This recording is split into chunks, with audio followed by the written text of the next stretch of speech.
Rebel religion in the news. All right, you know what that music means. It's Rebel Religion in the News. Glad you could be with us this morning. I'm Jerry O'Lennon, along with Pastor Alfredo Romero of Rock of Life Fellowship, my co-host, and our regular guest, Brennan DeForest, the pastor at Redeemer Lutheran Church in Chico. Good morning, men. Good morning. Hey, glad you could be with us. Our church is not churchy enough. And what exactly is a churchy church? I guess is what we're going to talk about today. There's a poll that came out that said Americans think church should look churchy. This is an article written by Daniel Selleman in Christianity Today. And outreach-minded evangelicals have often argued that church buildings need to be less churchy to draw in would-be seekers. But now it seems that more Americans prefer having a church that looks more like a traditional church. And nearly 90% of Americans say a church should be easily identifiable, and 8 of 10 say they want the building to reflect the beauty of God. There are some, to be sure, who prefer that churches feel modern, 38%, and trendy, 28%, but most Americans want religious spaces that feel more timeless and transcendent. What do you think? Go ahead. Coming from, I have a church that looks like a church. You can't go wrong with the little song, Here's the church, here's the steeple, open the doors, and there's all the people. In my opinion, it's got to have a steeple. I am for some of the more modern spaces and space designs. But, that's my own preference. I sort of agree. I think one of the reasons the Catholic Church has been so successful and will probably always be successful is because of the tradition of when you think of church in many cases, you think of the Vatican and you think of the opulence and the beauty of it and just how magnificent it is. Although on the other side of the coin is another theory that says, boy, why build this massive church and spend all that money when that money could go to help poor people, when that money could be used to do good things? It's another argument. Well, then, if you build a big church building, the poor people know where to go. And usually a big church building, there's at least places for the poor people to sit and to beg and to come in. And if they have a bigger church building, more than likely they have some resources to help you out as well. And you might, and here's something to consider. Who is the church building for? In some ways, is the church building a gift to God and saying we want to show how great God is, and we're doing this for God. Does God appreciate? And this brings up things in the Bible. How did Jesus feel about?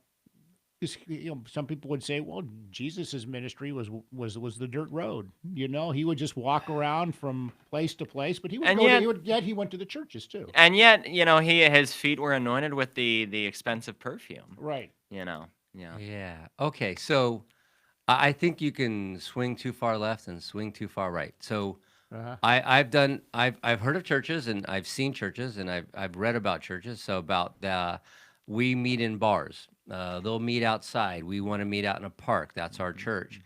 I've seen churches that look more like a concert hall, and you would be hard pressed to find a cross anywhere. Right. Maybe in the corner someplace. And then I've seen. I mean, I went to Boston once, and I saw the cathedral that was there, and it was just gorgeous and beautiful. And there's something about that made me.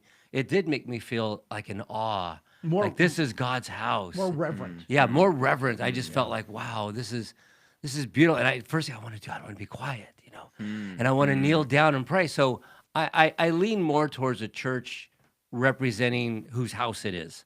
Is this God's house or is this Justin Bieber's house? I'm saying that because it looks more like a concert hall. I've seen churches online. They got lights, they got fog machines, they got moving stages. I've even saw once a pastor came down on cables down to the. So I think you've only seen that once. I've seen that many times actually. Cables coming down to the pulpit, and we've also heard of church services that looked more like a Kanye West show. The old Kanye West, not the new, but then there's a new, and that's another story. Yeah. But so I'm in favor of making the church look as much as God's house as possible. I do too. You want to feel like you're in a special place. Yeah. And I think that when you go and to the liturgical churches. For example, I know you. I don't know whether both of you have ever been, for example, to our uh, Bishop Peter Hansen's church, which is Yes. also it's Very beautiful. 1910. It's a Gothic type of church. It has that beautiful steeple on top of it. Yeah, I mean yeah. that's actually the definition of here's the well. How does it go again? Here's the church. Here's the the steeple. steeple. Open the doors and see all the people. See all the people. Haven't That done that that, for a that while. church Yeah. probably defines it, and there is a certain reverence that comes to it. I don't know. I always ask the pastors, you guys speak for God. Does God want that? Does He prefer that? I would think He does, but that's the way I grew up. When you're reading through the Bible, you get through Genesis, the first half of Exodus, and then you get to the second half of Exodus, which is just all God's instructions for the tabernacle and the Ark of the Covenant. And quite frankly, to us, it's a little bit boring. But it all starts with Moses finding the engineer and the architect whom God has appointed to build the tabernacle and the temple and the Ark of the Covenant. And just the description of all of that, it is beautiful. Good point. That's a good point. And there's a psalm, that we may gaze upon the beauty of the Lord. You're exactly right, because the detail of the Ark of the Covenant, which is actually in Indiana Jones, to give some detail, and it's A historical documentary. historical documentary. Yeah. Yes. Just even going But you like go, the Bible actually gives a very vivid description of what it is, and with the carvings that need to be on the pillars, Right. what they're going to embroider into the veil between the holy and most holy place. and The even pomegranates, the olive trees, the palm trees, and it all fits. God was an Right. architect. Well, there's a couple different subjects in this conversation. Number one is, yes, it's definitely God's house, but Iglesia is the church. The people are the church. We're the body, right? We're the body, and so there's God's house, and then there's the church body. So I've heard lots of Christians go, the church isn't the building, it's the people, and which is true. Still, Where two or three are gathered. where two or right? three are gathered. Yep, yep. That's why people got frustrated with churches probably around late 90s, and there's a big push for home churches. It's a church. It's my home. We serve God here. It's for me and my house. We'll serve the We'll Lord. serve the Lord, yeah. And so they consider that the church. It's less of a building. And that goes back to the first century. Home churches were the dominant form of Lydia. Christianity. Yeah. They had to meet in homes because they couldn't really meet in large places. That was illegal. And all they really had was, the traditional synagogues. Well, Pastor Alfredo, Rock of Life Fellowship was founded in My home. your home in Paradise, which ultimately burned in the fire. Gone. Yeah, it's gone. Yes, but that's so there's no. Thanks for the there's reminder. No. Sorry. I'm kidding. There's no right or wrong here. No, we started and we knew that we had to find a building. And so we started searching around because we grew to about 40, 50 people. And we went, okay, my house isn't that big. So we started looking around. We looked at joining another church, like maybe meeting after their service. And we looked at the Adventist church. We looked at a couple other small churches around town, and we just couldn't find anything. So we ended up in a school, like a lot of churches do. And it was very non-churchy. Well, that would be you're in the cafeteria. I'm in the cafeteria of Little Chico Creek. Little Chico Creek, Yeah. and everybody said, we got to find a building, we got to find a building. Well, I looked for, there's not a lot of abandoned churches in Chico. Yeah. So we ended up finding, if you remember Safer Arms in Chico, it was a gun range. Gun range. And We're that's- very that's- secure, by the way. That's the building you were in? Yeah, it used to be Safer Wow, Arms. wow. I mean, there's no windows. There's one entrance. Everything's concrete cinder block. Yeah. It's very safe, bulletproof glass. Look, I realize it's God's house. If you drive up, there's a big mural with the man worshiping God. There's the cross in the front. There's big Rock of Life Fellowship signs everywhere. We recognize, and I agree with this article. We wanted to represent God's house. When people looked at the building, we want people to drive by and go, that's God's house. Yeah. So, and when you walk inside, the same thing. We've got the Calvary crosses inside. And it's obvious. We have banners, Jesus and Bible verses, and Well, it's God's house. Let me throw a wrench into it just for the interest of conversation. Pastor Brennan DeForest, Redeemer Lutheran Church, does the formality of your church, the history of it, because I think that church was what year was Redeemer Lutheran Church built? Our That current church- location, 1955. that's pretty old still. That's still That's pretty old. almost It's 70 actually years. neo-Gothic. It's a neo-Gothic style for Uh-huh. the listeners out there who care. Oh no, that's actually I do care, but yeah, that's when Lutheranism really was picking up steam in the 40s, 50s, 60s. Yes, yeah, the Lutheran Hour. Uh-huh. Yeah, there were more. David and Goliath. There, Put out yeah. by the Lutherans. Yeah, Yes. there were more Lutheran pastors coming out than there were churches. So when they came out of the seminary, they gave them a stipend and they gave them a car and they just said go. Is there a possibility? And here's the wrench that Mhm. the past inhibits younger people from coming in to be part of the church because it feels so old. Let me throw that out there. Yes. Yes. Matter of fact, that's the reason why a lot of churches, probably in the late 90s, early 2000s, started swinging the other way. Now they started going into warehouses and they started going to abandoned office buildings. Right. And they made it look like concert halls because they were trying to attract people. Now, some people can do that and get away with it. I won't mention any church names. And a lot of churches, mega churches, have fallen because of that.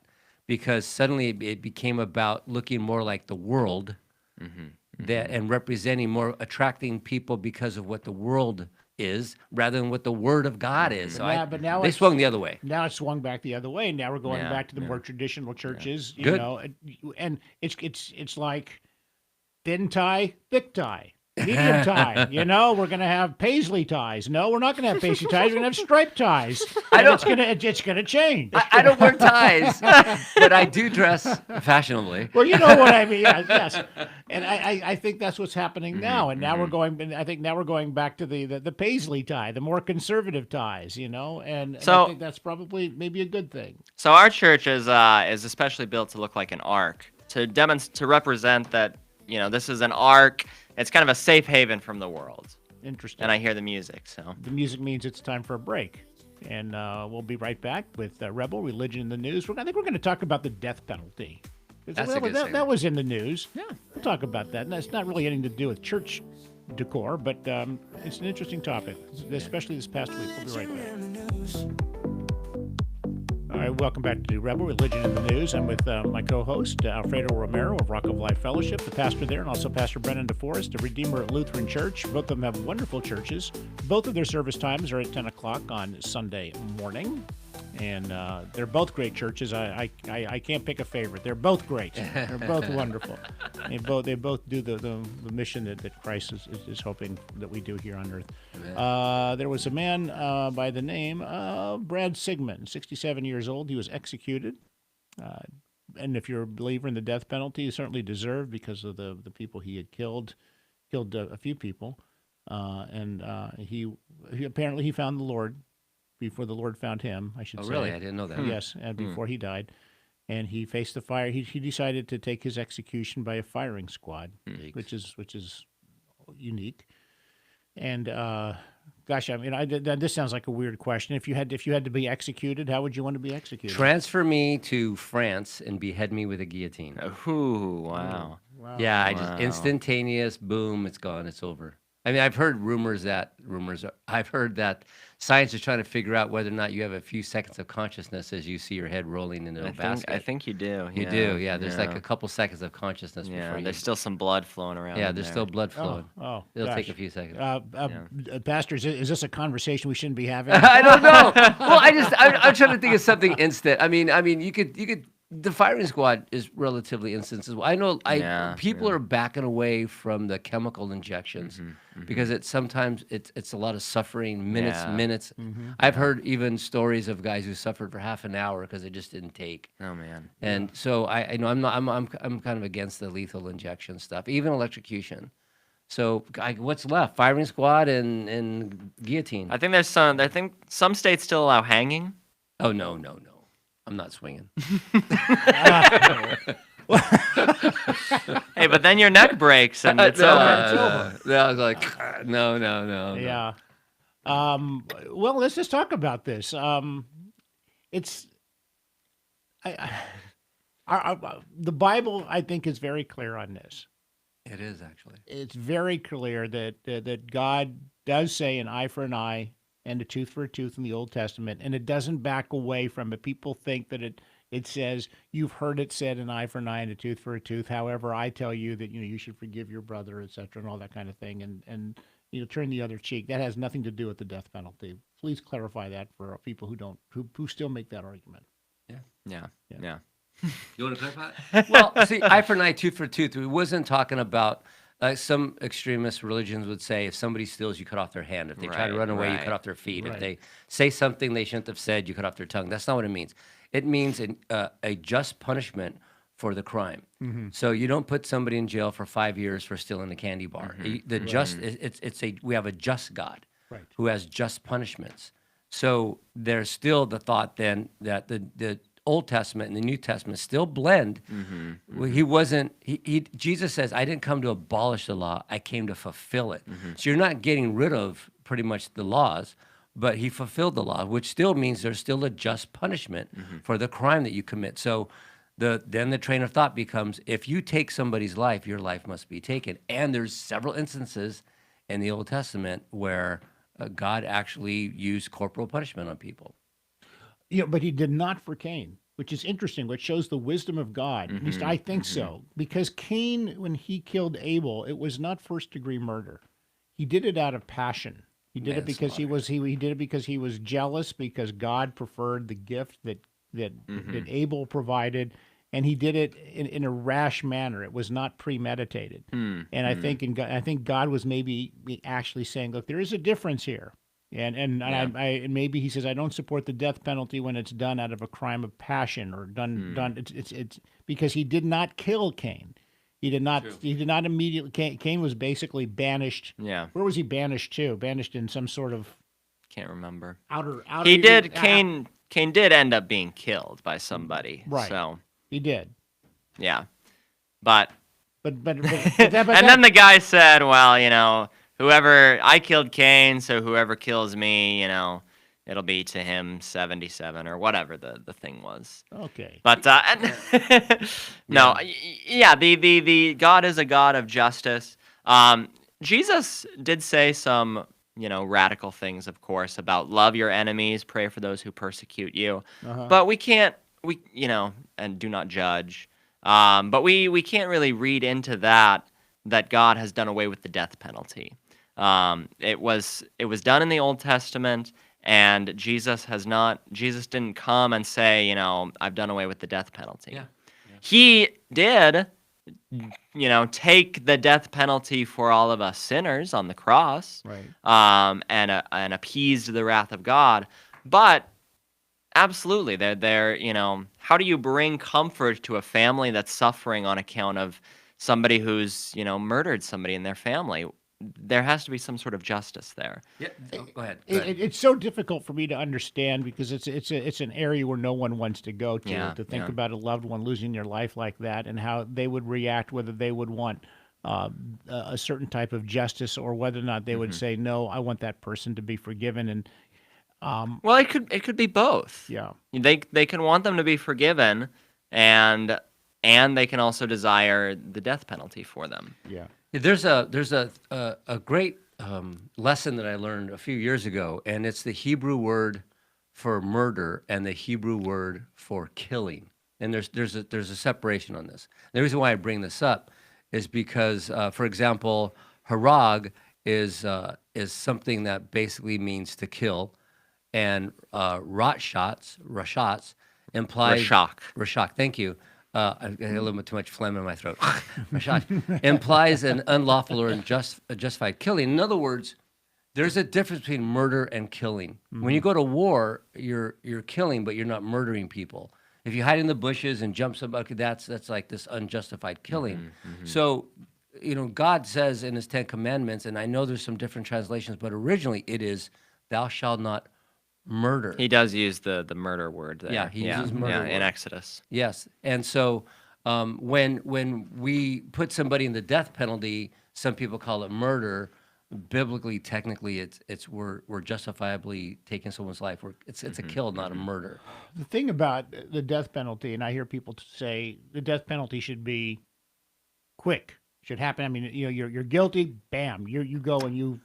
I'm not sure. I Oh agree yeah, with that. because They've got guys on death row for 25 years. Yeah, but yeah. okay, look, you let somebody sit in prison for 10, 20 years, you have a chance at least maybe to for God to Just enter like his he's life. patient with us, he's Yes. patient with those people. Maybe it's best. I mean, I know a person who is in prison for murder. I know this person personally, and he has life in prison without parole. My hope is that this person will, and I write letters and and try to encourage him. But if he had the death penalty, he's not going to have that opportunity to have his soul saved. And because we think about Berkowitz, son of Yeah. Sam, if he look at the lives he's changed by not receiving the death penalty. If he'd received the death penalty, he would not have been able to be a leader in his prison to bring people to Christ. A mass murderer, and Yeah. he ended up receiving Christ in prison. He's written books now, and he's bringing people to Christ. Okay, but I will tell you, there's a part of me that's torn. And the reason why is because I'll give you an example. A couple of years ago, a police officer entered the wrong apartment and shot a man. That it was his apartment. Now, if you saw the court when she was sentenced, the man who was killed, his brother was there, and he's a Christian. I don't know if you saw the video; it's very touching.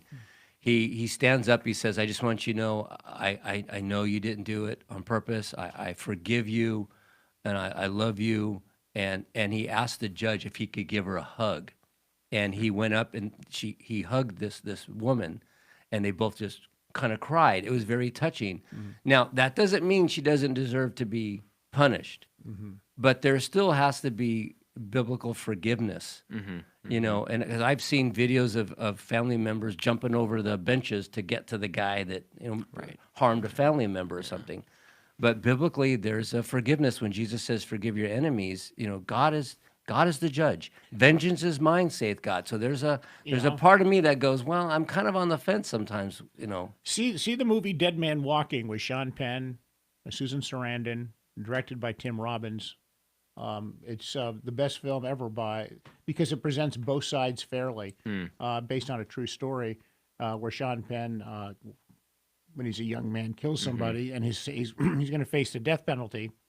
But this sister, this nun, played by Susan Sarandon, it's a true story, and you could look it up. It's a wonderful film, and it was nominated for. It should have won Best Picture. It's one of the best movies. Who beat it? If Braveheart, I believe. Oh, well, yeah. if you're into literature, Mr. Ives' Christmas, another kind of story like that. Mr. Ives' son is murdered on a Christmas day, and it goes through multiple of Mr. Ives' Christmases until way in the future on another Christmas he forgives his son's murderer. So fantastic novel. But that Probably doesn't one of mean- the best that I've heard. Yes, read. and that doesn't mean that the murderer doesn't Doesn't get mean that it, punished. yeah. He still gets punished. He, but there's a Mr. forgiveness. Ives had to go to jail to forgive to prison to forgive his son's And murderer. I guess that's where I was going with when I pointed out that maybe these delays that take place before the death penalty happens. And speaking about this man, Brad Sigmund, I don't know. I didn't have a chance to read the entire article, but I assume he'd been, close to being the first person. Anyway, he'd been probably on death row for a long time, and he had time to find some sort of. Well, my preference redemption. is that anybody that ends up in prison for any reason would find a way to meet the Lord. That Lord actually provides a way. So you got to pray for these people. Pray for our enemies, people. Brennan DeForest, pastor at Redeemer Lutheran Church. If you're watching our podcast, you can see the service time 10 o'clock Sunday morning on Moss Avenue. Thank you so much, both of you, for being Thank with us. you. And thanks for joining us on Rebel Religion in the News. We'll talk to you next time. And if you're listening to KKXX Christian Talk Radio, thanks also for joining us. Thanks so much. Take good care. Bye-bye.